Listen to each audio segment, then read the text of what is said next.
In the early years of the Cold War, fear was everywhere. The United States believed that a biological attack from the Soviet Union was not just possible, but inevitable.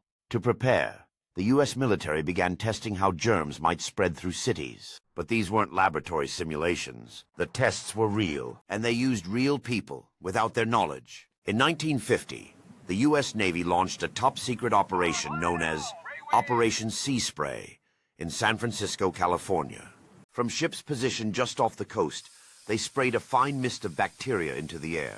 The organisms, Serratia marcescens and Bacillus globigii, were chosen because they were thought to be harmless. The goal? To see how easily an enemy could infect an American city. Within days, the experiment was a success, at least scientifically. The bacteria spread across the entire city, carried by the wind. But then something unexpected happened. Residents began falling ill. A man named Edward Nevin developed a rare bacterial infection and died in the hospital. At least 10 others were hospitalized with the same strange symptoms. Doctors were baffled.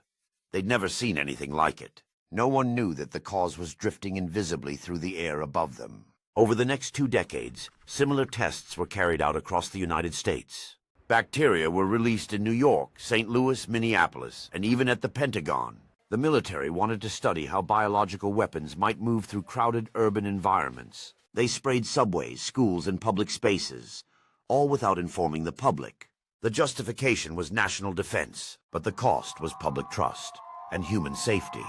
Though the bacteria used were considered safe, later research found that they could cause serious infections in people with weakened immune systems. For some, these tests had deadly consequences. Operation Sea Spray remained classified for decades. It wasn't until the 1970s, when Senate hearings revealed the extent of America's secret biological testing, that the truth emerged.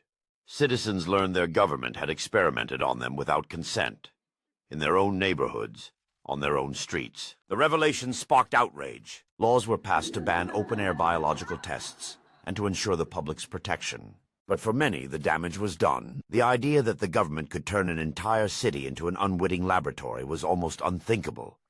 And yet, it had already happened. Operation Sea Spray is a chilling reminder that fear can justify nearly anything. That even in the name of national security, science can cross lines it was never meant to. It shows us that the greatest threat to freedom isn't always the enemy abroad. Sometimes, it's the secrecy at home. If this story shocked you, like, comment, share, and follow @LookingBackInTime for more cinematic history told in 3 minutes.